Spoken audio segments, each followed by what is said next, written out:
안녕하세요. 전 30대 여성입니다. 오늘은 제 친구의 이야기를 한번 해보려고 해요. 제가 할 이야기는 지금으로부터 몇 달 정도 전에 일어난 이야기입니다. 지금 이곳에서 사연을 들으시는 여러분들처럼 제가 오랜 시간을 살지 않아서 그리 연륜이 있거나 현명한 나이는 아니지만 제 인생에서 이처럼 쇼킹한 일이 또 있을까 싶을 정도로 정말 기가 막힌 일을 겪었습니다. 저에겐 정말 친하고 가장 소중한 친구가 한 명 있어요. 그 친구는 저와 고향 친구인데 학창 시절을 모두 같은 학교에서 보냈죠.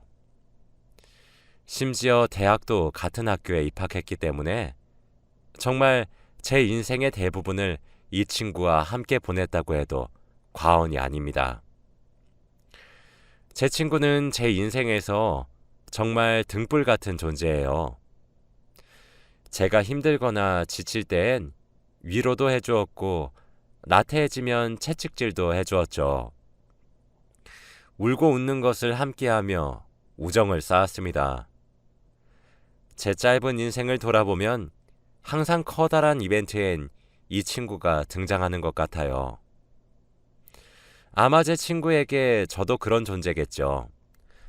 그런 제 친구는 여자가 가장 예쁠 수 있고 행복한 날이자 일생에 딱 한 번 있는 많은 사람들의 축복을 받고 환하게 웃어야 하는 날, 바로 결혼식 당일에 변호사를 만나러 갔습니다. 지금부터 그 이야기를 한번 해보려고 합니다. 제 친구는 현재 6년 정도 만난 남자친구가 있었습니다. 긴 시간 동안 만나며 연애를 했죠. 그래서 당연히 그 남자친구와 제 친구는 미래를 약속한 사이였어요. 남자친구가 제 친구에게 프로포즈를 할 때 제가 도와주기도 했거든요. 촛불을 하트 모양으로 만들어 프로포즈를 했었는데 제가 그 초에다 불을 붙여주었거든요. 아무래도 6년 정도 만난 깊은 사이다 보니 서로 부모님을 뵈러 가기도 하고 명절에 인사를 드리기도 했죠. 자연스럽게 양가가 모여서 식사 자리가 만들어졌고 그 자리는 상견례 자리와 다를 바 없었습니다. 그렇게 자연스럽게 제 친구는 결혼식을 준비하기 시작했어요. 그런데 그때 전 세계적으로 코로나라는 질병이 유행하기 시작했죠. 당시 결혼식을 하기 위해 모든 준비가 다 진행이 된 상태였어요. 정말 식만 올리면 되었죠. 그런데 코로나란 질병은 전염성이 정말 강했고 그로 인해 사상자까지 생기게 되었어요. 그때는 정말 너무 상황이 심각했죠. 한국에서도 하루에 확진자가 1,000명이 넘어갔고 국가적 재난으로 분류되기 시작했습니다. 모두가 외출을 삼가하기 시작했고 두려워했으며 힘들고 고통스러워한 시기였죠. 2단계니 3단계니 정말 공황 상태였습니다. 제 친구는 결국 예식을 취소했어요. 사실 일정을 딜레이할 수 있었지만 당시엔 지금처럼 백신이 나올 수 있다는 말도 없었거든요. 그래서 결혼식 일정을 계속 미루었지만 취소해서 확 밀어버리는 과감한 선택을 하더라고요. 하지만 사실상 결혼식만 올리지 않았을 뿐이지 미래를 약속한 사이였고 양가에서도 이미 며느리와 사위의 도리를 다하고 있었기 때문에 양가의 허락하에 미리 살림부터 앞졌죠. 1년 조금 넘게 미리 신혼집에서 함께 살기 시작했어요. 그땐 돈을 딱 절반씩 모아서 집만 샀어요. 공동 명의로 말이죠. 그곳에서 신혼을 시작한 친구는 참 행복해 보였습니다. 친구는 결혼에 대해 로망이 넘치는 아이였는데 로망을 하나하나 이루면서 행복해하는 모습이 참 보기가 좋았어요.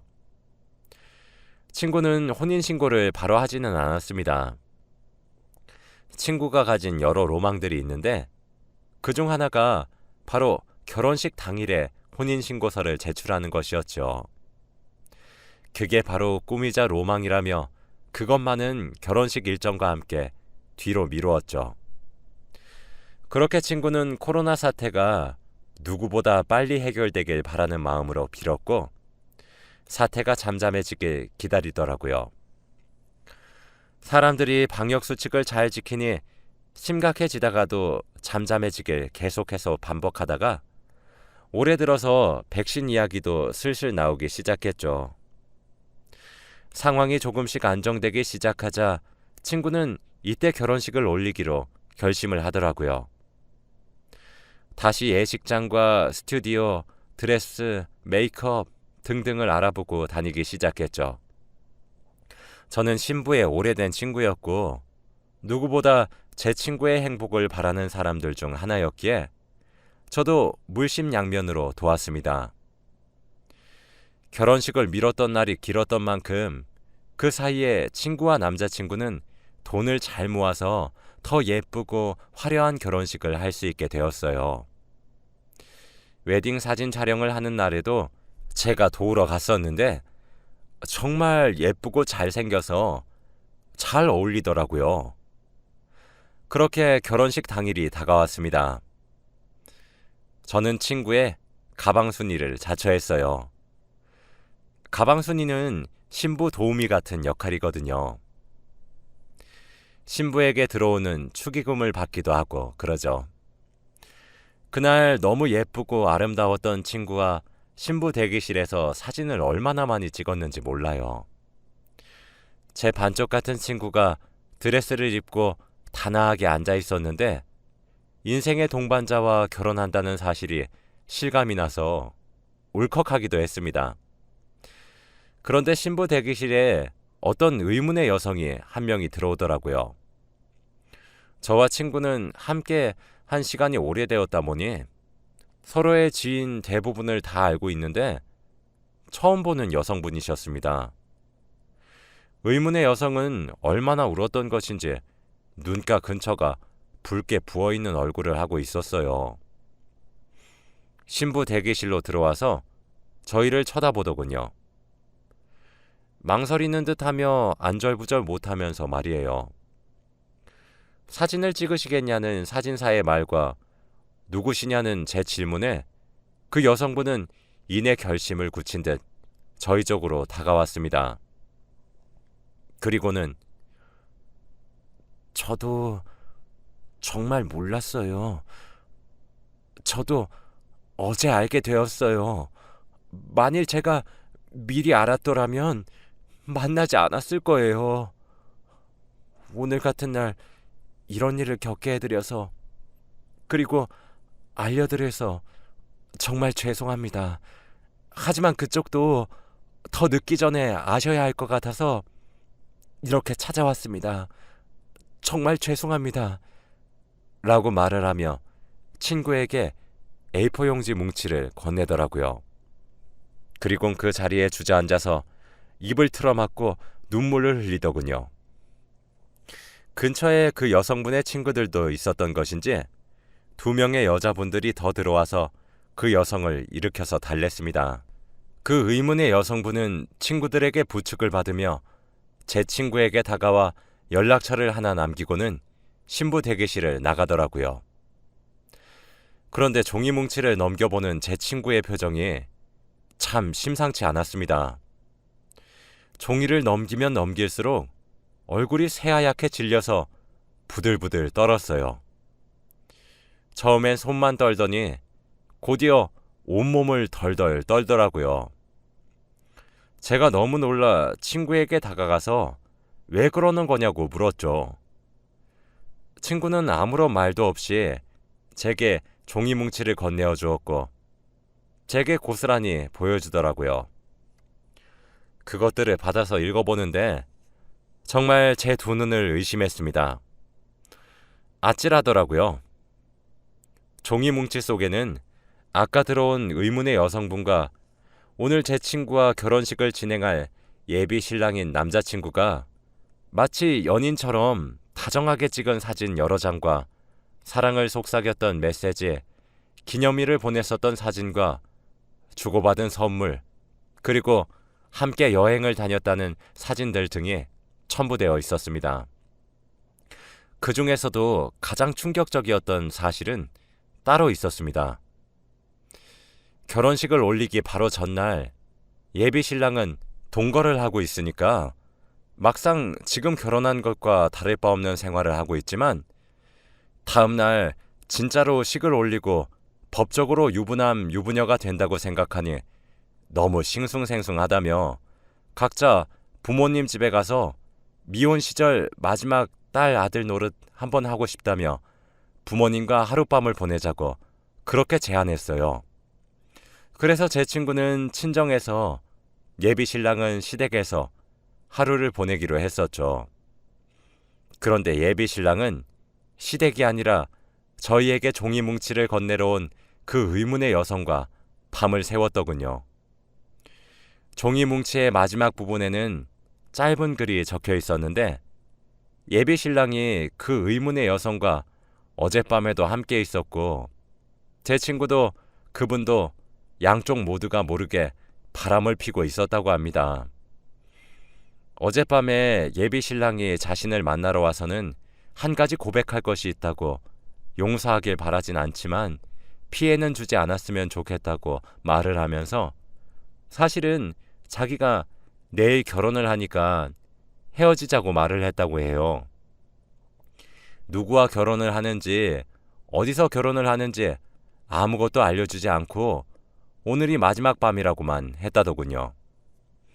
그러면서 자기가 결혼 생활을 하면서 만나줄 수는 있는데 그래도 괜찮겠냐고 물어보기까지 했대요. 그 여성분은 괜찮다고 헤어지자며 이별을 담담히 받아들인 척했고 밤새 몰래 이 증거를 만들었던 거죠. 그리고 친구들에게 급히 부탁을 해 예비 신랑 뒤를 미행했던 거였고 결혼식을 올리기 직전에 예비 신랑의 정체를 모두에게 알리면서 망신을 주고 무엇보다 오늘 신부가 될 제 친구에게 진실을 알려주기 위해 이곳의 종이 뭉치들을 사람들에게 뿌릴 계획을 했던 거였죠. 하지만 신부인 제 친구 측에서는 이런 사실들을 모르고 있을 것이 분명하다고 생각해서 좀 더 상세하고 많은 양의 종이 뭉치를 만들었던 거였습니다. 그리고 아무것도 모르고 행복해하고 있을 제 친구에게 좋은 날을 망친 미안한 마음이 들어 죄송하다고 사죄를 하며 이 모든 사실을 전한 거였어요. 여성분이 찾아왔을 때에는 이미 식은 시작되었습니다. 제 친구는 신부 입장을 위해 대기실에서 나가야 되는 순간이었거든요. 그런데 그때 이 증빙 자료들을 제 친구에게 전했고 하객들에게도 나눠준 거죠. 전 결혼식장을 살펴보고 오겠다며 결혼식을 할 홀로 향했어요. 이미 거긴 정말 파국이었죠. 그 의문의 여성은 목에 핏대를 세워가며 하얀 버진 로드 위에 서서 예비 신랑의 만행을 고발하고 있었고 제 친구의 어머니는 바닥에 주저앉아 넋을 놓고 있었습니다. 친구의 아버지는 어쩌면 이미 사이였을 예비 신랑의 멱살을 잡고 고래고래 소리를 지르고 있었고요. 신랑 측, 신부 측 가릴 것 없이 하객들은 웅성웅성 대고 있었고 그 여성분은 예비 신랑의 친구들에 의해 질질 끌려 나가게 되었습니다. 여성분의 친구들은 그런 걸 막기도 하고 다른 하객들에게 전단지를 나눠주고 있더군요. 정말 개판이 따로 없었습니다. 완전 난장판이었죠. 전 신부 대기실로 돌아갔습니다. 친구는 제게 밖의 상황은 어떠냐고 물어보더군요. 어떻게 제가 그걸 고지고대로 전할 수 있겠나요? 전 정말 아무런 말도 할 수가 없었어요. 위로도 해줄 수 없었죠. 친구는 아무런 말도 하지 못하는 절 보더니 이내 모든 것을 직감한 모양인지 제게 도움을 청하더군요. 전 직원을 불러 친구가 웨딩드레스를 벗는 것을 함께 도와줬어요. 친구는 화장도 채 지우지 않은 채로 옷을 갈아입고는 제게 말하였습니다. 나 지금 너무 혼자 있기 싫은데 나랑 어디 좀 같이 가주라. 라고 하면서요. 전 차라리 제 친구가 펑펑 울기라도 했음 싶더라고요. 전 알겠다고 군말 없이 친구의 뒤를 따랐습니다. 당연히 인생에서 가장 행복해야 할 제 친구의 결혼식은 개판이 되었고, 신부가 있지 않은 결혼식은 무산이 될 수밖에 없었어요. 친구 휴대폰은 미친 듯이 전화가 걸려오더군요. 친구는 부모님께 지금은 저와 단둘이 잠시 있고 싶다고만 전하고 전화기를 아예 꺼버렸습니다. 그렇게 친구를 따라간 곳은 이혼 전문 변호사의 사무실이었어요. 친구는 곧바로 변호사에게 종이 뭉치들을 보여주며 이혼 상담을 받기 시작하더라고요. 사실상 혼인신고는 하지 않아 법률상 부부가 아니라 이혼 소송을 할 수는 없었습니다. 그러나 이미 공동명의로 마련한 신혼집에서 1년이 넘는 기간 동안 신혼생활과 다름없는 생활을 한 점을 미루어서 사실혼이 성립된다고 하더군요. 사실혼 해소 소송이라고 이혼 소송과 비슷하게 진행되었죠. 그렇게 친구는 소송을 준비했습니다. 친구는 그날 받은 연락처로 전화를 걸어 그 여성분과 연락을 했어요. 그리고 소송에 필요한 자료를 제공받기도 하였죠. 그리고 그 의문의 여성분 또한 성심성의껏 자료들을 제공해 주더군요. 그놈은 두 여자를 완벽하게 속였던 거죠. 제 친구는 그 여성분 또한 저와 같은 피해자와 다름없다고 하더군요. 그 여성분도 자신의 존재를 몰랐다고 합니다. 그 여성분께 자초지종을 들으면 들을수록 진짜 그놈은 가관이더라고요. 그 여자와 만난 지는 올해가 햇수로 4년째라고 했죠. 친구와 만나고 1년 반 정도 지나자마자 그 여성분과 바람을 핀 거였어요. 예비 신랑이었던 그놈은 직업 자체가 다른 지역으로의 출장이 잦은 직업을 가지고 있었습니다. 그래서 출장을 핑계로 두 여자를 만났더라고요. 제 친구에게 지방으로 출장을 간다 그러고 그 여성분을 찾아갔었고, 그 여성분께도 출장을 간다 그러고 제 친구를 찾아왔더라고요. 제 친구와 동거를 시작한 이후로는 그 여성분과 밀회를 보내고 퇴근을 했던 모양입니다. 그렇게 4년 동안 두 여자를 기만해왔던 것이었죠. 중간에 지인들에게도 소개해주곤 했었는데 절대 겹치지 않게 소개해 주었더라고요. 제 친구와 결혼을 약속했으니 자신의 학창시절 친구들이나 이렇게 깊은 관계의 지인들을 소개해 주었고, 그 여성분과는 처음부터 가벼운 마음으로 만났었던 거였는지 동호회 사람들처럼 일회성일 수 있는 지인들을 소개해 주었더라고요. 친구는 사실혼 해소 소송을 시작하였습니다. 아무래도 한쪽의 일방적인 외도로 인해서 사실혼의 관계가 파탄이 난 경우였기 때문에 제 친구는 위자료의 청구와 결혼식 비용, 신혼여행 비용 등을 함께 청구했고 승소할 수 있었죠. 또 이번에 결혼식을 준비하면서 예단과 예물을 주고받아서 그 비용까지 반환 신청이 가능하더라고요. 다행스럽게도 집은 정확히 반씩 돈을 마련해 준비한 공동명의였고, 월급 또한 일정량의 생활비를 모아서 쓰는 것을 제외하고는 각자 관리해서 재산 문제는 쉽게 정리가 되더군요. 그래서 생각보다 금전적인 타격은 없더군요. 제 친구는 그렇게 미래를 약속했던 남자와의 이별을 준비했죠. 전 그저 그런 친구의 곁을 묵묵히 지켜주었습니다. 그런데 거기서 끝나지 않았어요. 아무래도 결혼식에 있었던 하객들도 일련의 사정들을 모두 알게 되었고, 그렇다 보니 이 사람 저 사람 입에 이야기거리가 오르락 내리락 거렸죠. 친구가 참 스트레스를 많이 받더군요. 얼마나 안타까웠는지 몰라요. 그러던 어느 날 제게 모르는 번호로 전화가 한 통 걸려왔습니다.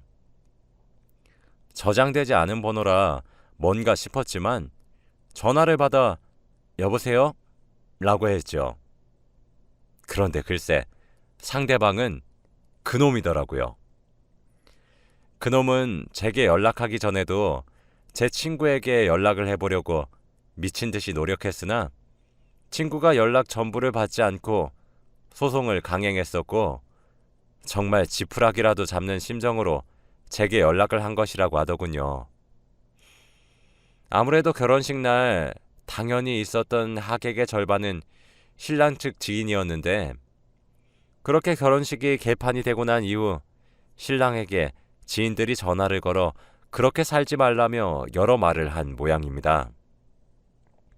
심지어 회사에서도 소문이 퍼져서 직장 생활도 힘들어졌나 봐요. 그래서 번호를 바꿔 제게 전화를 걸었던 거였습니다. 제 친구와 한 번만 얼굴 보고 이야기를 할 수 있게 도와달라고 애걸복걸을 하더라고요.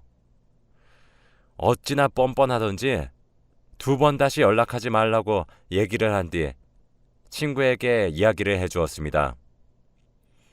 그리고 세상에 매일 밤마다 집 앞으로 찾아와 제 친구를 기다린다고 하더라고요. 친구의 남동생이 매번 돌아가라 돌려보내려고 하는데 무릎을 꿇고 빌고 그러면서 매달린다고 하나 봐요. 정말 남의 눈에 피눈물을 그렇게 나게 해놓고 어쩜 그렇게 뻔뻔하게 나올 수 있는 것인지 참 너무하다 싶었습니다. 여러분들도 남자 잘 보고 만나시길 바래요. 세상이 넓은 만큼 나쁘고 못된 사람들이 참 천지에 깔려 있는 것 같습니다. 이게 속이려고 마음먹으면 뭔들 못하겠냐마는 사람 마음 가지고 그런다는 것이 참 마음이 아프네요. 제 친구가 언젠가 상처가 다 치유되어 원래 밝은 모습으로 돌아왔으면 좋겠습니다. 다들 예쁜 사랑하시길 바라며 이만 글을 줄이겠습니다.